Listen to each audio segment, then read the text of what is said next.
What is up, YouTube fam? It is your girl TK, and how you doing? I hope you guys are having a really good day, and if not, I hope your day gets a little bit brighter. Period. Well, look, today I wanted to get online and talk to you guys about how I went from a high school dropout to a master's degree recipient. But before I get into that story dwelling, I want to tell you a little backstory on why I decided to do this as a story time. Now, recently I was on Instagram and I was scrolling through and I saw a letter from Emory University. And I guess the reason why it caught my eye was because it was a letter that was declining a student because of the color of their skin.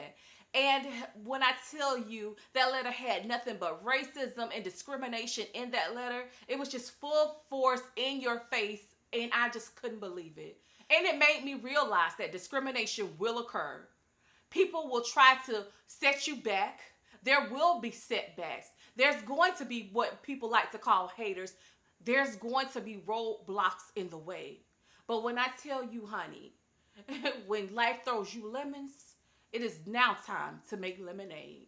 Now, this is my story on how I went from a high school dropout to a master's degree recipient. Now, when I was about 16, 17 years old, I literally could not stand getting up early in the morning and going to school.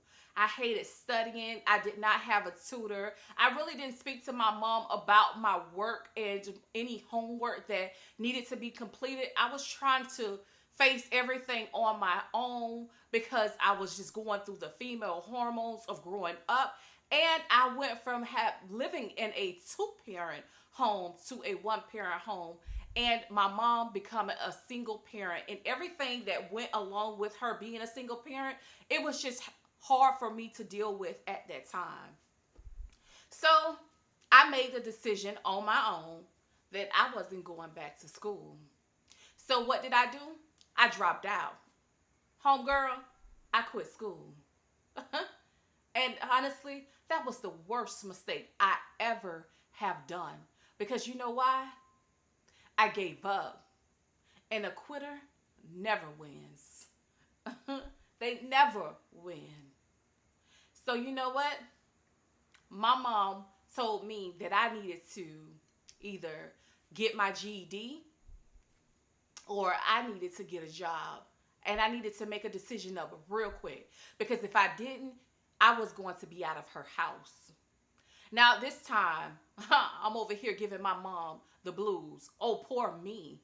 That was my favorite story. Poor me that I wasn't able to do my homework. Poor me that I was dealing with all the female hormones and everything that came along with being a teenager. And poor me that I went from a two-parent household to a single-parent household. Poor me.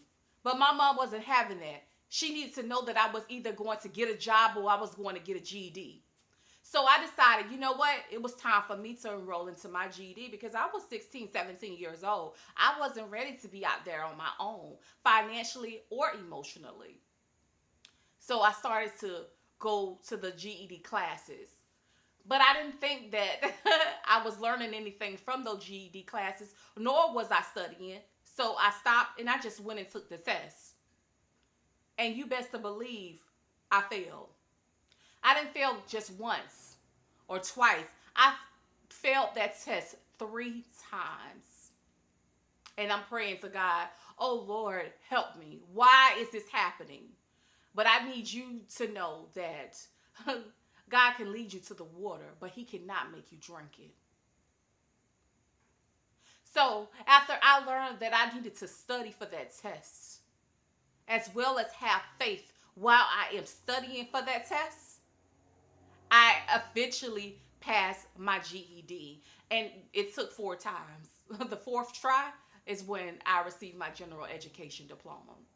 Now it's time to fast forward this story. Because now I'm in the community college, not into a university.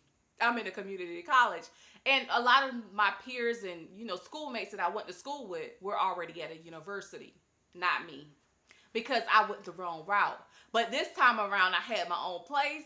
And I was at a community college. And I was meeting new people. Now, you would have already thought that I've learned my lesson about studying. No, ma'am. No, sir.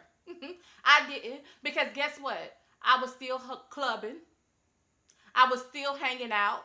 I was still meeting new people. And I didn't have time to do no homework. It got done when it got done. And that's why I got them grades like how I got them grades.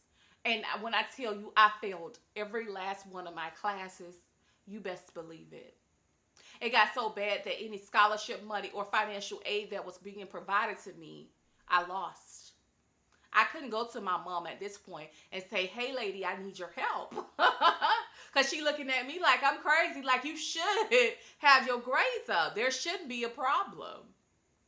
At this point, it was time for me to start paying for my classes out of my own pockets.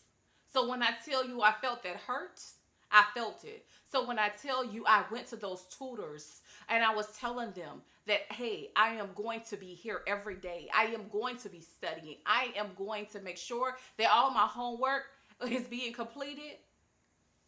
I made sure because now I felt it. It was coming from my pockets. So after I started studying and doing my work, I end up getting my associate's degree from the community college. And from my associate's degree, I got my bachelor's degree, as well as my master's degree. And at first, I was working on a master's degree in social work, as well as working in the field in social work. I realized that once I worked in that field, that although I care about people tremendously, I didn't want to take on the role of I didn't want to take on the role and responsibility of taking on their problems. It was just too much for me because I felt like at that time I had too many problems of my own to take on someone else's. So I went back and I got a master's in business administration. And yeah, I got my degree.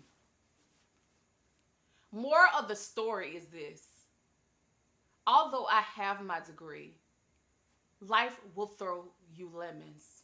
I'm not sure if you watched my video about me having my fibroids and dealing with stress, as well as me dealing with Rona in the video called I Can't Believe This Happened to Me, the COVID.